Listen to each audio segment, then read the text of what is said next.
coming up on the computer. Not that. That's okay. But the boom boom boom boom boom. That was really bad. Yeah. Okay. Okay. So people who are looking at the recording, you got the boom boom We're in boom a right off war first. zone. Okay. So we're done with Sermon on the Mount, and so you would think, Sermon on the Mount is done. Now we're gonna get to some shorter things that are not quite as long. No, we're not going to do that. That's not what's going to happen. What we're going to do is for a little while, just for a few weeks, we are going to talk about homelessness in the Bible. The Bible actually has a lot to say about homelessness. It is not something that you generally hear preachers talk about. And yet it's really important in the Bible. It is really important. So we're going to cover that over the next few things. So let me just ask you right off the bat, what does it mean to be homeless? I mean, you would think that we would know, right? Okay, we got experts here. What does it mean to be homeless? So what is the difference between a homeless person and a not homeless person? What experiences? What do you guys think? You're always trying to find things, clothes, food, stuff like that doesn't come easy to you. Okay. And so you're poor. Yes. Okay. Stuff you need. Right. And so you're always looking for that. Okay. All right. What else does it mean to be homeless?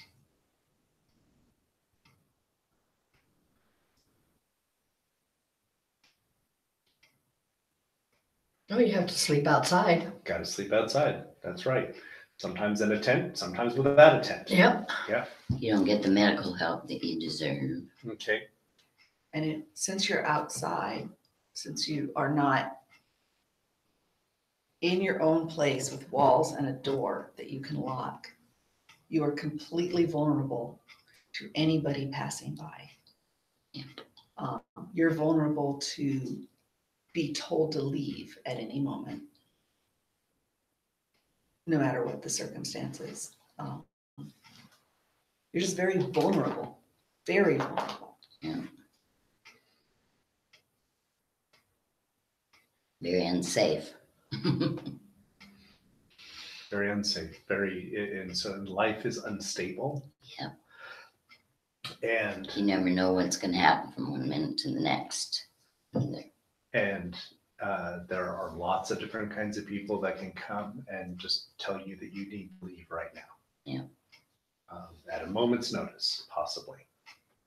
And so some people, like police, they've got to give you a certain number of hours, Right. 24 or 72 or whatever. But there's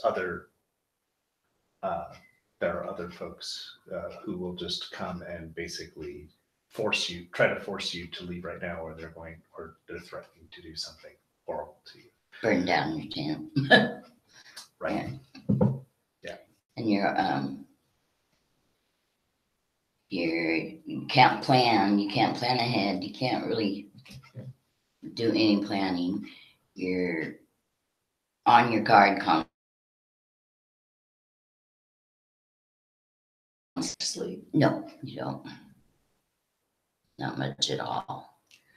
Your health goes down, especially if you're already older. Mm-hmm. Right. Okay, so that gives a basic idea. I just want to say in the Bible, when the Bible talks about kind of the idea of being homeless, it never uses the term homeless. The Bible never talks about that, but it does use different terms to talk about the same thing. It does talk about living in tents. It talks about moving around a lot, not having a secure place to be. It talks about certain people being strangers, and a stranger is in the Bible is a code word for someone who is homeless or who is an immigrant. So somebody who has had to leave and they're wandering. Okay, so they are a stranger. So all of these things are part of being homeless, and this is in the Bible a lot. It's in the Bible a lot, and so it's going to take us 3 or 4 weeks to actually kind of, in general, cover what the Bible talks about being homeless. Okay, all right. So first thing I'm going to do here. Okay, so first of all, just in preparation for where we're going, go ahead to 2 Samuel 7. Okay, so it's about a third of the way through from the beginning of the Bible. 2 Samuel 7.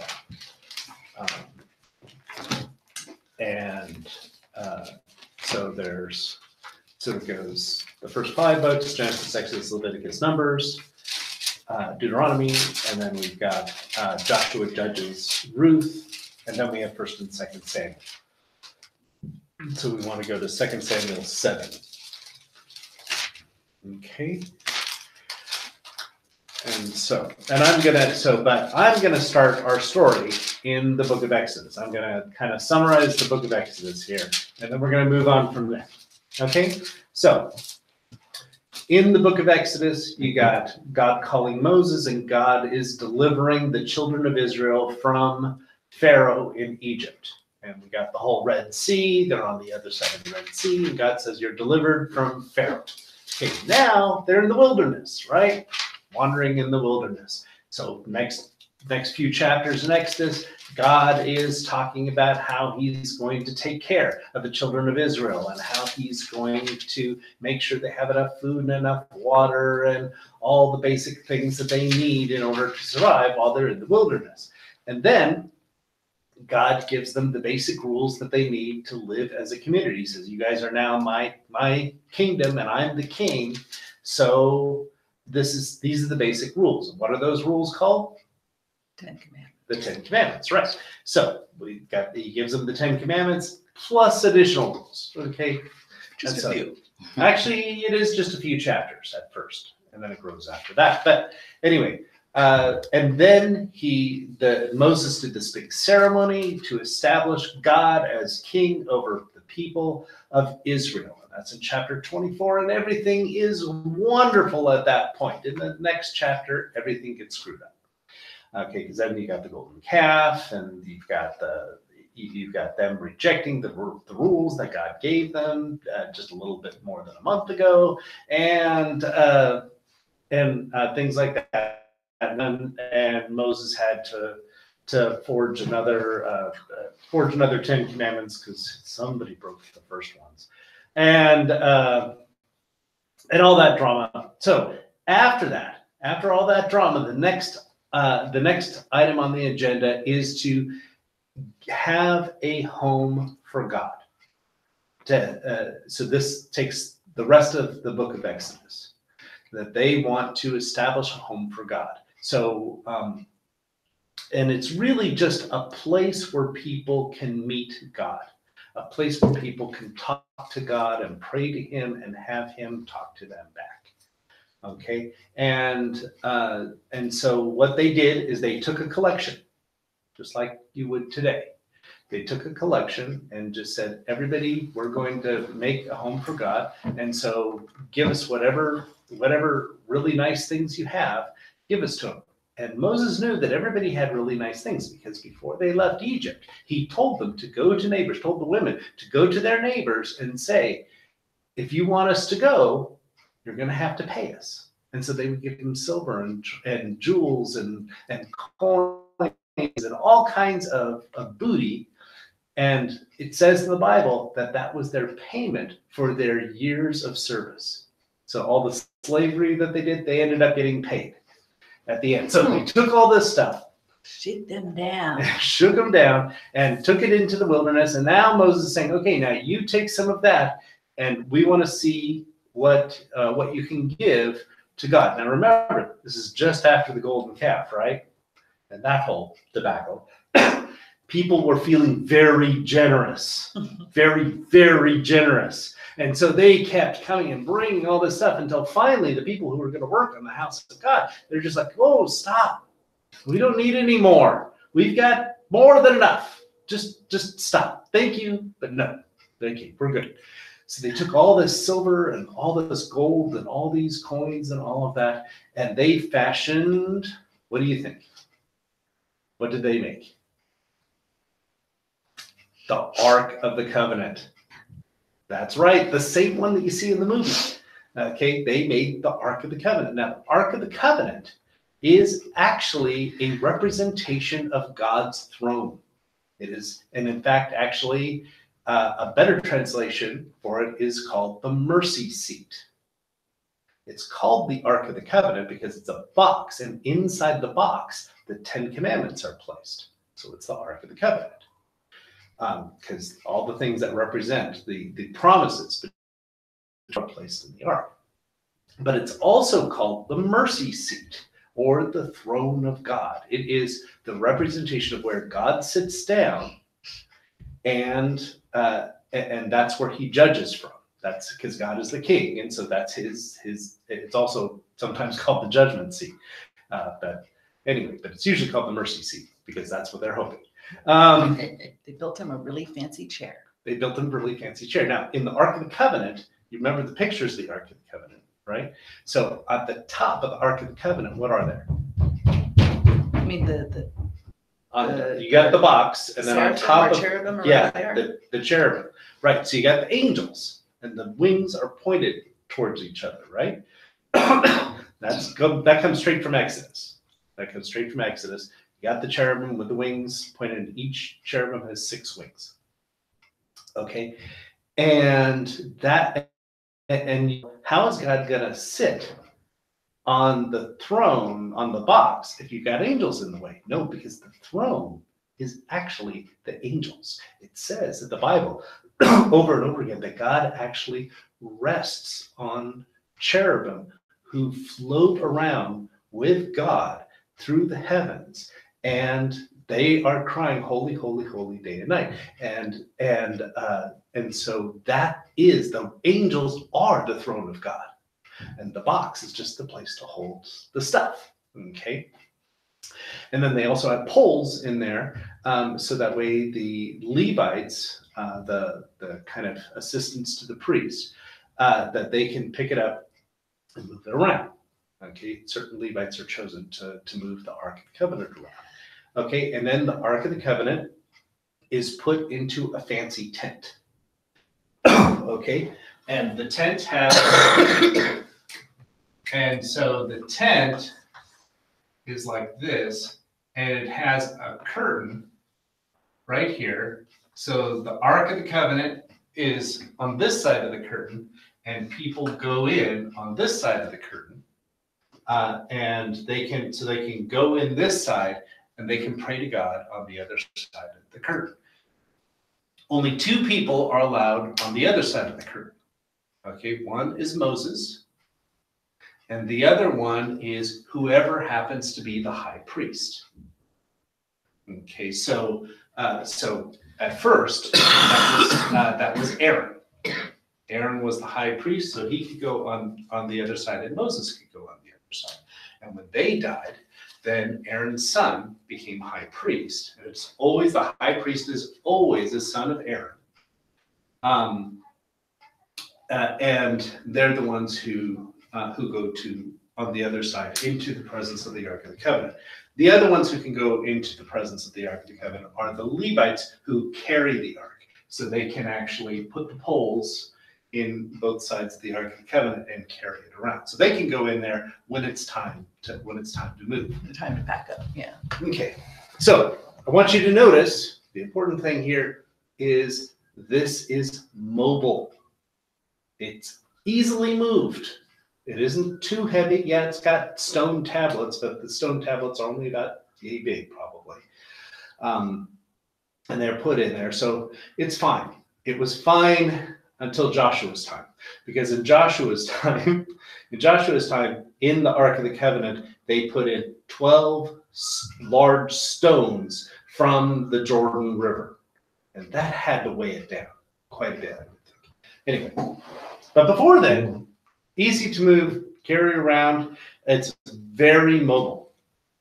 Why is it very mobile? Because they're in the wilderness and they are going from place to place. And in fact, they ended up in the wilderness for 40 years.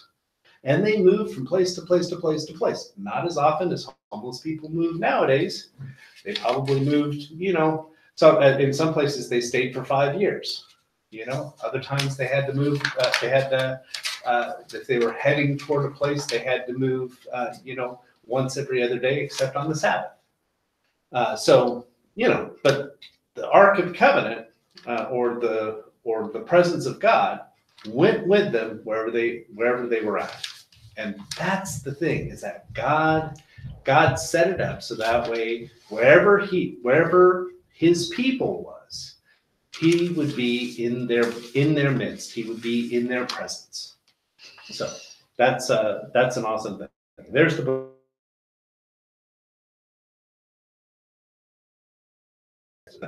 Said there's going to come a time when God's presence isn't going to move around all over the place. There's going to come a time where there is going to be one place that everyone has to come and worship and pray to the presence of God in that one place.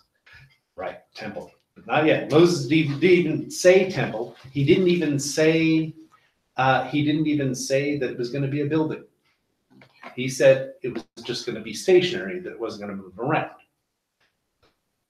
And so, but in Deuteronomy 12, he says that we're going to want it in one place because, he said, we want to make sure that the worship of God is the correct worship, that it's the right worship. There's lots of idols around. There's lots of things around. We don't want the Ark of the Covenant or the presence of God to be involved in these bad kinds of worship. So we're going to have one place, and that will control the worship. Okay. But for 250 years, God was in a tent. And and not God himself, obviously, the Ark of the Covenant, the presence of God, the glory of God, because the glory of God always stayed with the Ark of the Covenant. So the glory of God stayed in the tent, and wandered around and went all throughout. When they crossed the Jordan River and they went into Israel, and wandered all over Israel. And if they were having a battle with an army, a lot of times the Ark of the Covenant went to battle. And if a group of Israelites were having trouble, the Ark of the Covenant would go there. It's very mobile and would move around. But then comes David. Okay? And so comes David, and David he conquers the final city of Israel, which is called Jerusalem. David says, "This is my city, and I want the presence of God to be in my city. Bless the city." And David was he was always worshiping at the Ark of God. It's very interesting that he made sure when he was being chased by Saul, that one of the first places he stopped at was the tent where the Ark of the Covenant was being held. And then later on, Saul followed after him and killed all the priests who were there, who saw David and talked to him. And so that was going on. But it was really important to David that he worship in the presence of God. That was really important. If you see that in the Psalms, it's said again and again. It talks about how he wants to be before God, and these things are happening before God. And when he says that, he means in front of the Ark of the Covenant, in front of the place where the Ark of the Covenant is held. So that's really important. So he was so excited, and he brought the Ark of the Covenant into Jerusalem and had a special place for it to be placed. And he was so excited that as the Ark of the Covenant was coming in, and there was kind of a parade, he was at the head of the parade, and he got so excited he stripped off all his clothes and was dancing in the street. He was a very excitable fellow. Okay. And so then David had set up his city. He has a really nice temple, not temple. He has a really nice palace, and he has the Ark of the Covenant in his city. And so he thinks everything is great, but he comes up with another idea. So now we're going to read 2 Samuel 7, verses 1 through 17. That's a long passage, but it'll make sense. Okay, you want to read it? Sure. 2 Samuel 7, 1 through 17. After the king was settled in his palace, and the Lord had given him rest from all his enemies around him, he said to Nathan the prophet, I am living in a palace of cedar, while the ark of God remains in a tent. Nathan replied to the king, whatever you have in mind, go ahead and do it, for the Lord is with you. That night, the word of the Lord came to Nathan, my servant David. This is what the Lord says. Are you the one to build me a house to dwell in? I have not dwelt in a house from the day I brought the Israelites up out of Egypt to this day. I have been moving from place to place with a tent as my dwelling. Wherever I have moved with all the Israelites, did I ever say to any of their rulers whom I commanded to shepherd my people Israel, why have you not built me a house of cedar? Now then, tell my servant David, this is what the Lord Almighty says. I took you from the pasture and from following the flock to be ruler over my people Israel. I have been with you wherever you have gone, and I have cut off all your enemies from before you. Now I will make your name great, like the names of the greatest men of the earth. And I will provide a place for my people Israel, and will plant them so that they can have a home of their own and no longer be disturbed. Wicked people will not oppress them anymore, as they did at the beginning, and have done ever since the time I appointed leaders over my people Israel. I will also give you rest from all your enemies.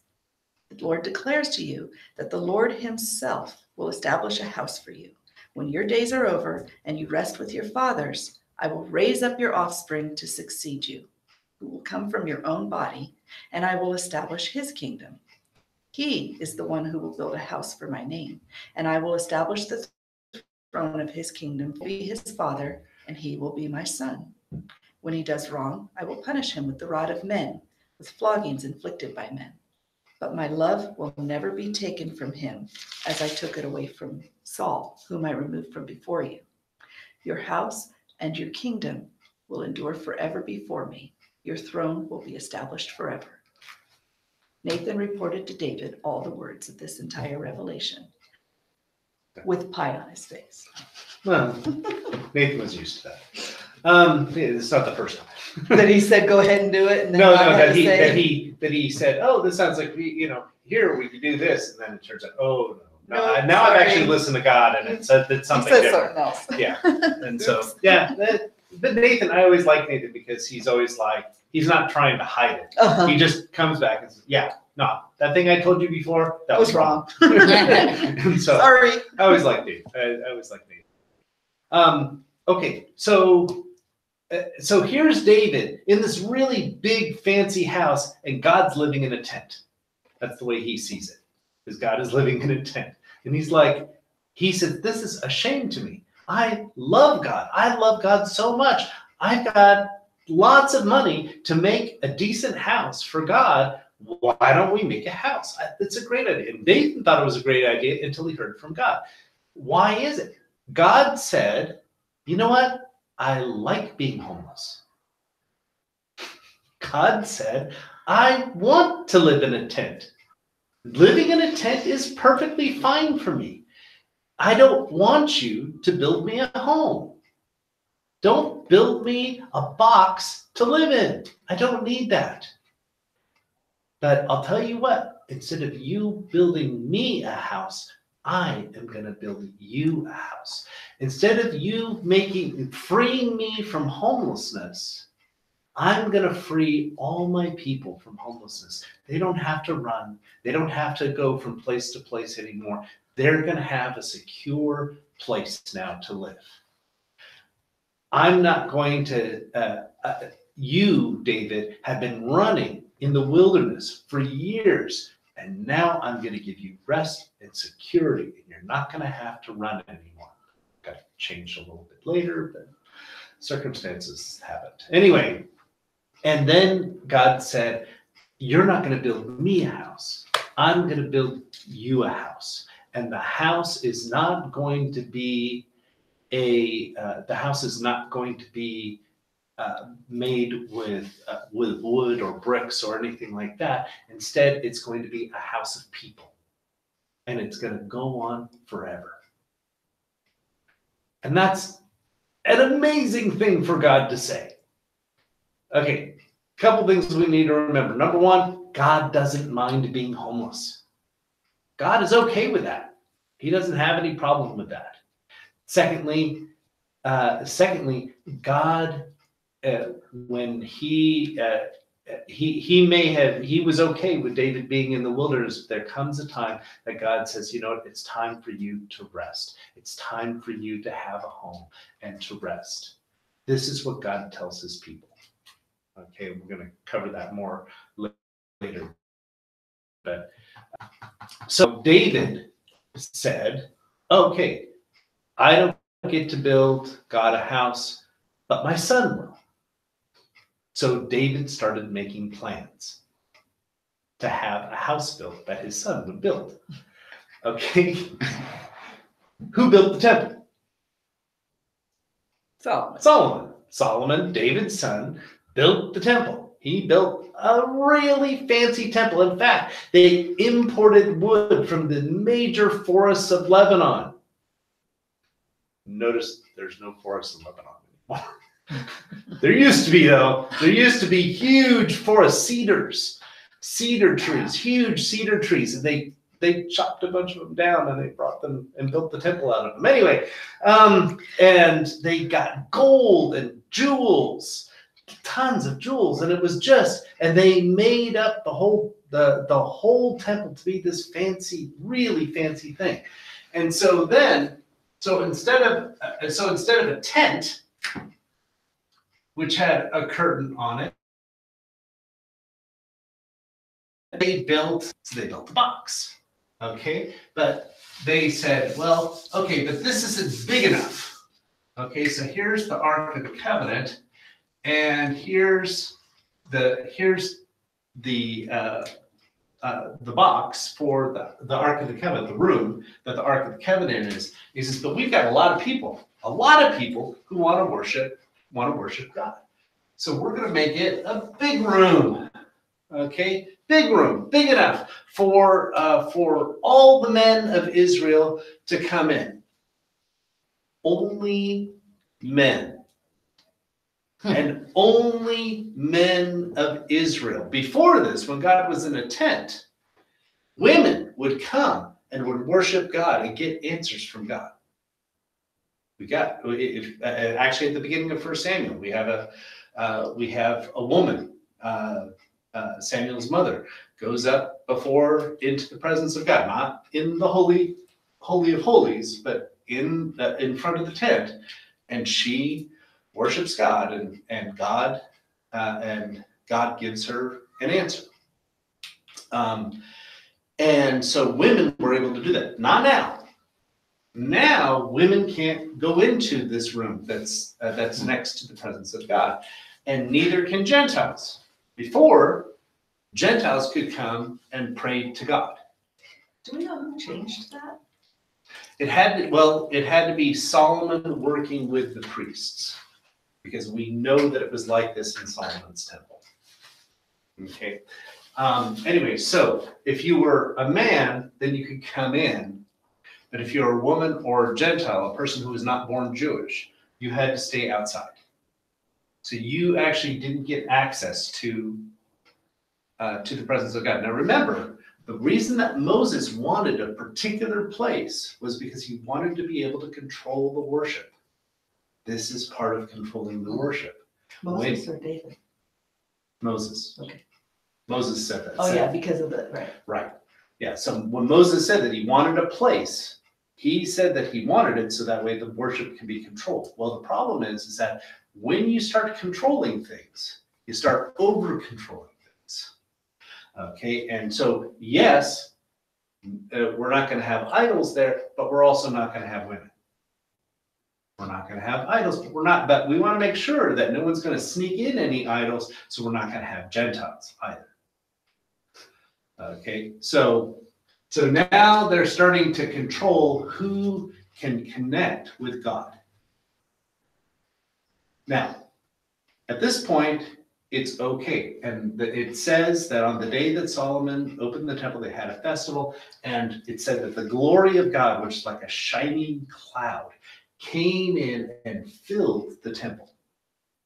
So, which meant the presence of God is here. We are open for business. We're listening to prayers. Okay? So that's all set up, and it's going.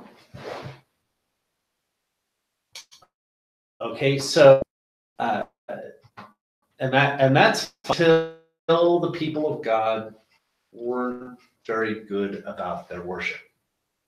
It first happened when the northern tribes separated and they said, well, we want our own temple. We want our own place to worship God because you guys set it up in your country, but we have a separate one. And we want a separate one in our country so we can worship God up here. Unfortunately, they put a golden calf in that place. And so they were worshiping a golden calf again. And that wasn't good. I really had a thing about golden calves. It was a thing. Anyway, but they were trying to worship God up there as well as in Jerusalem. And the people of Jerusalem said, oh, you can't do that. Moses said that there has to be one place that everybody comes and worships Yahweh. Only one place. And this is the place because this is where God's presence is. And the people of the north said, no, we're going to make places up here. And so they made actually two places, one in the very northern part of Israel and one in the southern part of that part of the nation. Okay. All right. Anybody wanted to be, so according to the people in Jerusalem, if anybody wanted to be close to God, they had to come to Jerusalem. They had to come, even if they were somewhere far away in the world, they had to come there in order to be in the presence of God. You can't just do it anywhere. Okay, so there was a lot in the people, even among these people. It started straight off with Solomon. Solomon was worshiping other gods. Moses had told the kings of Israel, said, you're going to have a king, and when you do, there are three things you must they must not do. They must not have too much money. They must not be storing too much money. They must not have too many chariots, too big of an army, and they must not have too many women, too many wives. What is Solomon famous for? Having too many wives, being very, very rich, and having an enormous army. It's actually there, right there in the Bible, put exactly that way. So all of this happened, and the priests and the Levites who were to make the presence of God holy, sometimes they did a good job, but as time went on, they didn't do quite such a good job. And eventually it got kind of bad. So let's look at Ezekiel chapter 8. Ezekiel is my favorite prophet because he is a wild man. So Ezekiel, if you go past Isaiah, so past the Psalms, past Isaiah, past Jeremiah, he is right after Jeremiah. There's 10, there's 7. So we're going to want to go to Ezekiel chapter 8. There's 8. Okay.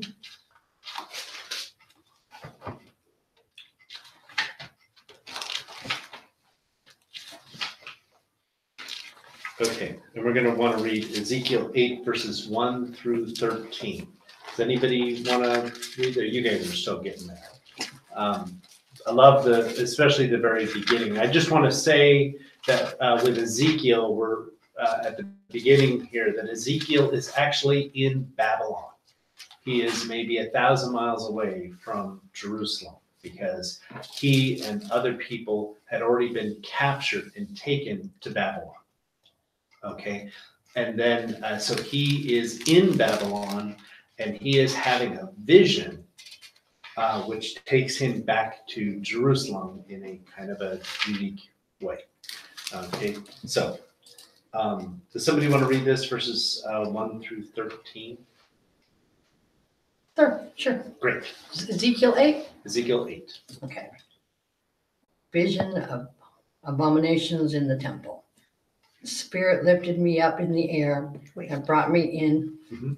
divine vision to Jerusalem, to the entrance of the north gate, where stood the statue of jealousy, which stirs up jealousy. Oh, no.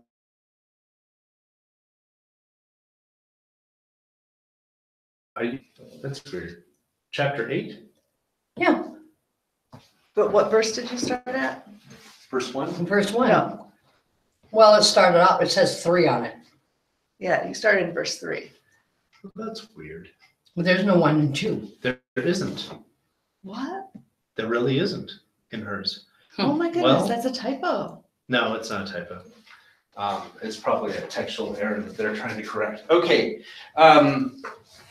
Okay, I'm going to read the first 2 verses and then you continue. Okay. Then we do start with 3? Yes, please. Okay. So it came about in the 6th year, on the 5th day of the 6th month. I was sitting in my house with the elders of Judah sitting before me, and the hand of the Lord God fell on me there. And I looked, and behold, a likeness as the appearance of a man. From his loins and downward there was the appearance of fire, and from his loins and upward the appearance of brightness, and like the appearance of glowing metal.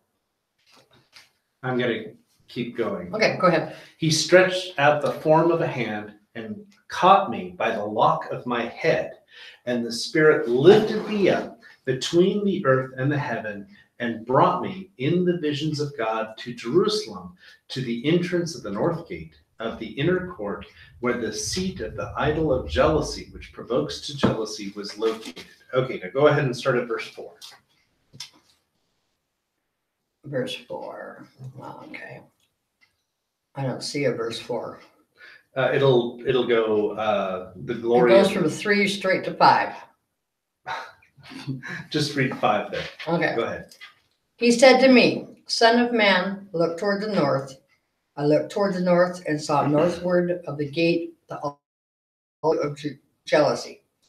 Son of man, he asked me, do you see what they are doing? Do you see the great abominations that the house of Israel is practicing here, so that I must depart from my sanctuary? But you shall see still greater abomination. Keep going. Mm-hmm. Then he brought me to the entrance of the court, where I saw there was a hole in the wall.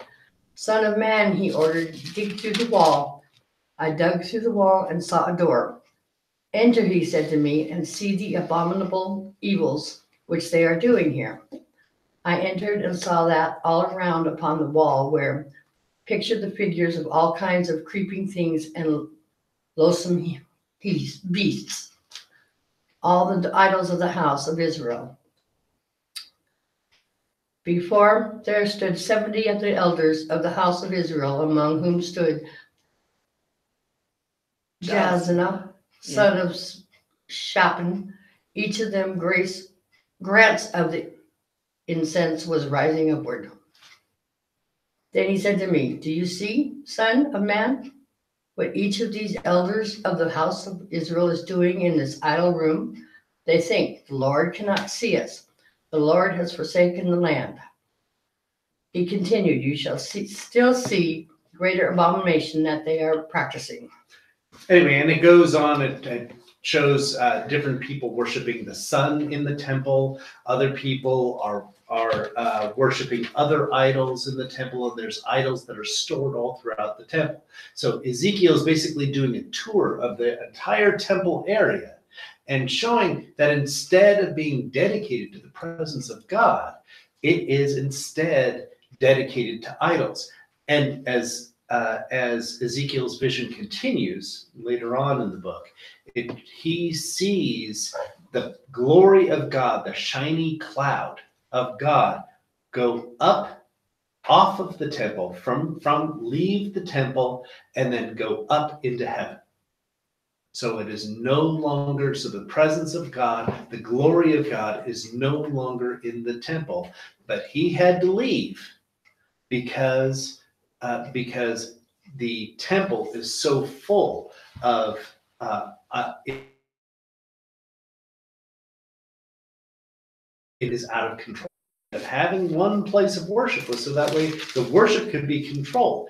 They controlled the worship in such a way so that way women and Gentiles couldn't worship, but they did not control the idolatry, which was the whole point in the first place, to keep other gods from being worshipped in the temple area.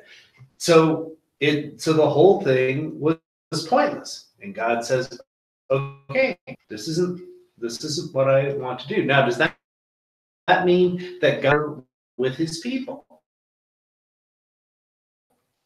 No, God is in with his people in a different way.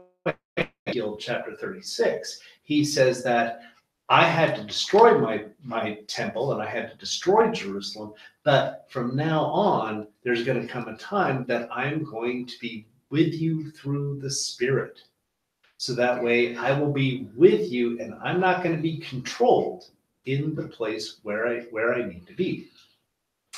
Now, the king of Babylon took the Ark of the Covenant, as well as a whole bunch of other things from the temple, when he destroyed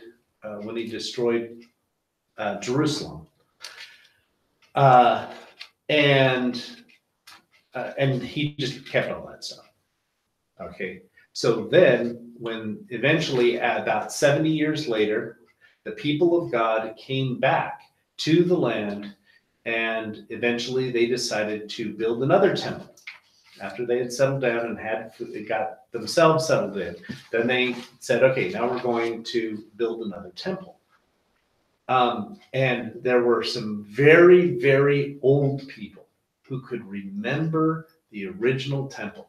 And when they saw that temple, it says that they wept because they remembered the glory that Solomon's temple used to be. Okay, and that temple, that shoddy temple, is called the Second Temple because it was the second one, right? Right. Okay, and so about 500 years later, there was a king, and the king says, you know what? This temple is kind of shoddy, and I want to make the temple of God into the biggest, most spectacular thing the world has ever seen. And he did that. His name is Herod the Great. And he wanted to make the temple of Yahweh into the biggest, most magnificent. He wanted to make it into one of the wonders of the ancient world.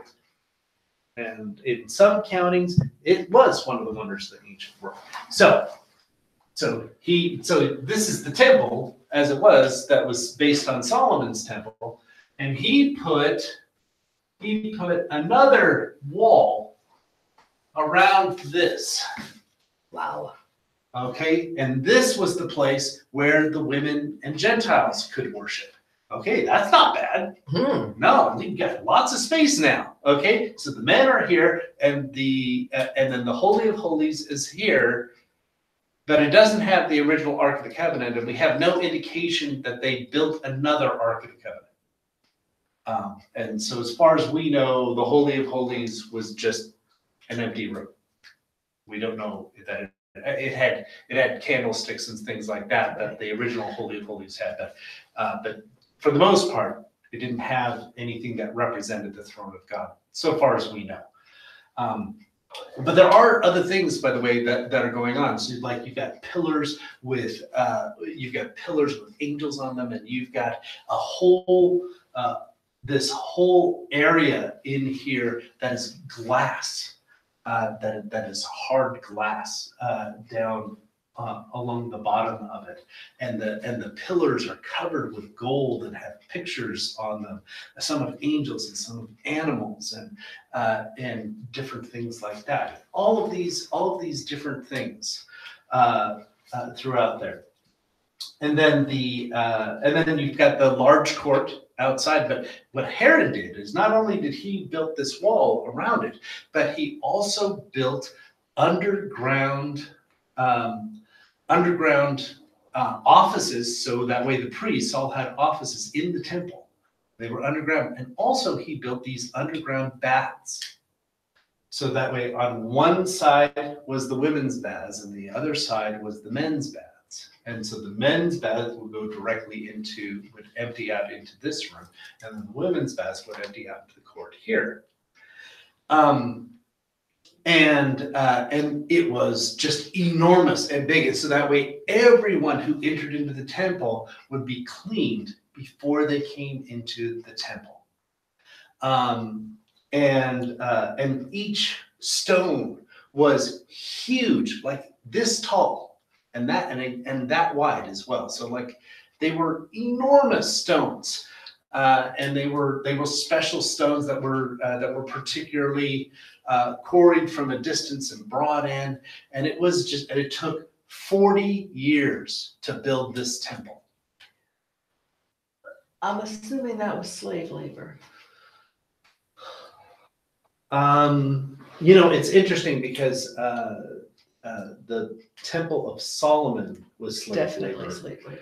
This temple, we don't know. We assume that a lot of it was slave labor. Herod did have a certain number of slaves. Roman slavery was different. And I guess just recently I was reading, and I guess in Rome, the average span that a person spent as a slave in Rome was like 6 or 7 years. It was actually way shorter than what we think of as slavery nowadays. That basically they would earn money and buy their own freedom. The way it was supposed to work. Yeah, the way it's supposed to work. Anyway, and so I don't know. I don't know about that, and that'd be interesting to look into. Anyway, and so it could have been that, yeah, there were slaves working on it, but they were working in order to earn their freedom. Or it could be that there were slaves who were captured in battles, and those guys were never freed. And so it could have been some of those. And Herod did have some battles that he captured people in. So it might have had to do with that. I don't know. I just don't know. Okay, but 40 years it took to build this temple. It was a magnificent thing. At the end of the time when the temple had just been finished, there's this guy named Jesus who comes walking in. On the last day of his life, he comes walking in and he examines the temple and he looks around and he's looking to see, is this temple worthy for the presence of God? That's what he's looking at. And he finds a few things out as he's looking. Okay. First of all, Jesus found out that in the court of the women and Gentiles, they were buying and selling animals, and they were doing money exchange. Why were they doing that? They were doing that because there were people who couldn't bring, they were coming from all kinds of places, from Egypt, from Babylon, from Rome, and they were coming here in order to make sacrifices. Well, they couldn't bring their animals all the way that distance to Jerusalem. So instead of that, they would take money and then they'd go into the court, and then they would have to exchange their money, which often had idolatrous things, and exchange it for exchange it for temple money. There was a special money that was only used in the temple. And then they would take the temple money and go over to the people who were selling animals, and then they would buy the animal, and that was their sacrifice. And some people were only selling doves because that's what they could afford. Some people could only afford doves, and other people could afford larger animals, ox or goat or whatever, and they were more expensive. But the thing is that they turned this whole place into a marketplace. This was the only place for women and Gentiles to be in the presence of God. And now they have blocked that off too. Jesus was, well, let's just say, not happy. Also, Jesus found out that the high priests who were running the temple, that they do their best to work with Rome. So, and the reason is because Rome, the Caesar of Rome, chose who would be high priest. The people didn't choose themselves, and it wasn't the oldest son. In fact, it was chosen for them by somebody else. Now, this is a practice that had actually gone on for a long time. It had gone on for at least for more than 200 years already. Wow. That other people would choose the high priest, other authorities, because the high priest was a political position, and they didn't want just anybody dealing with them. They didn't want some rebel to come up and deal with them. They wanted somebody who was going to be compliant. So they had Caiaphas. At the time that Jesus showed up, this guy named Caiaphas was the high priest. But Caiaphas's father, Annas, was still alive. He used to be high priest, but the Romans kicked him out and put Caiaphas in charge. Later on, they would kick Caiaphas out and they put Annas back. And then they kick him out and put somebody else in charge. Okay, all of this happened. And so you can see that there was a confusion. Well, who's the real high priest? Who is the and why is it that Rome is doing it? And of course, all the priests now have to do what Rome says in order so they can have a say as to who their high priest is going to be, and that they're going to get a high priest at all. So it's a tricky thing. Okay. And then if you were not of Judea, so let's say that you were a Jew from Galilee, or you were a Jew from Babylon or Egypt or Rome or wherever, you were from somewhere else and you grew up somewhere else, but you're still a Jew and you still worship at the temple, well, you weren't really accepted. They're happy to take your money. They're happy to have you come and worship and then go home. But if you ever want to improve anything in the temple, no. Only people who lived in Jerusalem and Judea could do that. In other words, so they would judge people according to how they looked and according to the accent that they had. If you had a different kind of an accent, then they would treat you like dirt, because you weren't one of the people who were the real worshipers, the real people who were in charge of the temple. Those were only locals. If you came from too far away, you weren't really welcome.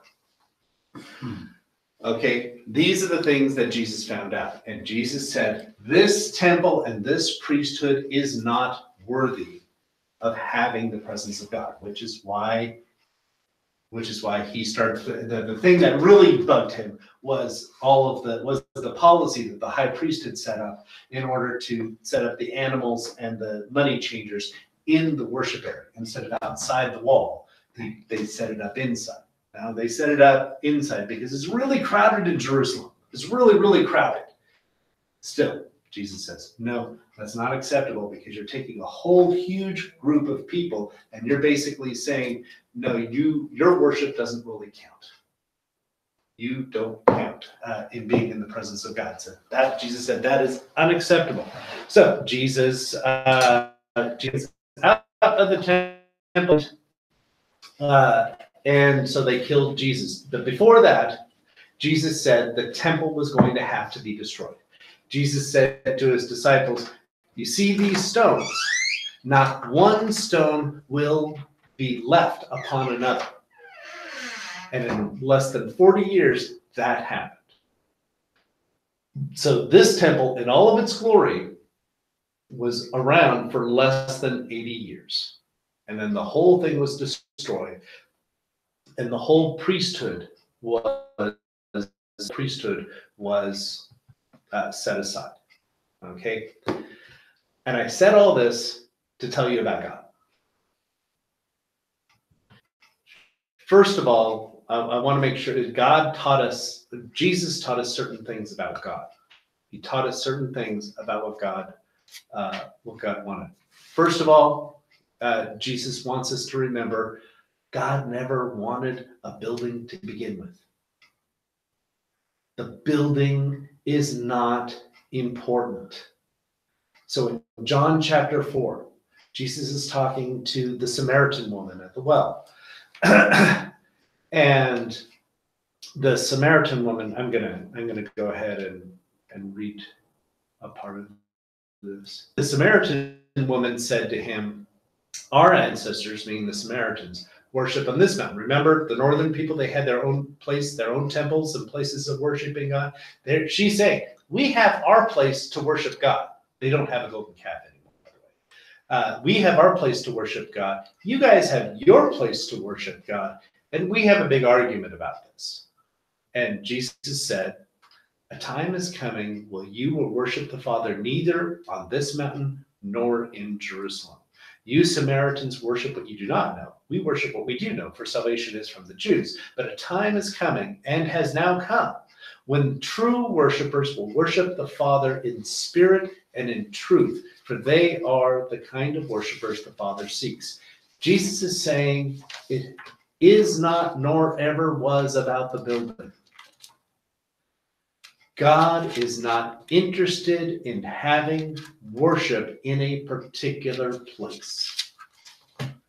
God is spirit, so therefore he is not limited to a particular place to worship him. In fact, I would argue that a lot of times, like the temple, if you set a place aside and said, this is the place to worship God, that's usually the first one to fall down. That's usually the first place to have a problem. And so Jesus said very specifically, this place, that doesn't matter. The true worshipers of God worship God in spirit and in truth. It's not the place, it's are you in the presence of God, not is the place in the presence of God. Because you can be in the presence of God anywhere, because the Spirit is everywhere. In the Old Testament, Psalm 139, that God's presence is even in hell. So you can't hide from God there, but even more than that, you can worship God anywhere. You could be in the very worst place in the world, the last place that you think that God would be. Guess what? God is there. And you can worship God in that place. And it could be that God is even stronger in that place than he is in a church building. And certainly, I think that a lot of it is of being out in nature. We can feel God there stronger in that place than in most churches. So buildings are just not important for worship. Okay, that's not the issue. Okay, secondly, God's real home is in heaven, not on earth. God does have a home. He always has a home. And his home is in heaven. Remember I told you that the temple, when it was done, that you've got lots of pictures of angels, and you've got this whole area of glass, and you've got and all that. All of that in the temple is to represent God's throne room. If you read the Revelation of John, and there's also so Revelation of John chapter 4 and Ezekiel chapter 1, okay? If you read those carefully, you see they're talking about the actual throne room of God in heaven, and all of the elements that are in there, and some of them are really weird, are actually all in the temple. If you read the temple description, they're actually the same, because the temple is supposed to be a copy of God's throne room, God's kingly throne room in heaven. So the real place is in heaven, not any place on earth. This was just supposed to be a poor copy, actually a really bad copy. Because you read Revelation chapter 4 and you just are stunned by the imagery there. And, so you've got these living creatures, and one kind of looks like a man, and another looks like a cow, and another looks like, looks like an ox. Sorry, not a cow, an ox. That's more noble, right? And Bigger anyway. What's that? Bigger anyway. Big, okay, yeah. Anyway, and another looks like a lion. Well, you have, those are the animals that are pictured in the temple. Those specific animals. And you have certain jewels that are talked about in there. Those are the jewels that are in the priestly garments and in the temple. And you see the glass, the glass that's on the floor. It's because it says in the throne of God that there was a sea of glass that looked like glass, but it was actually water because God had conquered the sea and it was under his feet. These are representations, beautiful representations, but just representations because God's real place is in heaven. And so when God is on earth, he prefers not to have a home on earth. God's home is in heaven, but when God's on earth, God is homeless. God wants to be home globally, wherever it is that he needs to go. And so, which is why when God is on earth, his glory is not found in a sanctuary. His glory is found in his people, in the Holy Spirit, which is in his people. Okay? And so, and which is why it says in the Bible, the house of God, the actual house of God, is not a building. It never was a building. It is God's people. Let me read you a section of chapter 2. Peter says, and I'm just going to read 5 verses, and he goes on after this, but Peter says, you also, like living stones, are being built into a spiritual house to be a holy priesthood, offering spiritual sacrifices acceptable to God through Jesus Christ. For in Scripture it says, see, I lay in Zion a chosen and precious cornerstone, and him will never be put to shame. Now to you who believe, this stone is precious, but the stone the builders rejected has become the cornerstone, and a stone that causes the people to stumble and fall. They stumble because they disobey the message of Jesus. But you are a chosen people, a royal priesthood, a holy nation, God's special possession, that you may declare the praises of him who called you out of darkness into his wonderful light. Once you were not a people, but now you are the people of God. Once you had not received mercy, but now you have received mercy. The thing is, what Peter is talking about, he's saying the temple of God is the people of God. It never had anything to do with rocks or jewels or gold. It all had to do with people. And Jesus, in declaring that the temple was going to be destroyed, is putting the focus back on where it ought to be, not on any building, but on the people of God, and the people who are showing mercy, and the people who are giving praise to God because they themselves have been delivered, and that they've been delivered through Jesus. And so that's the temple. And we don't need a building to worship. And in fact, a lot of times the building gets in the way. And this is actually kind of the main point.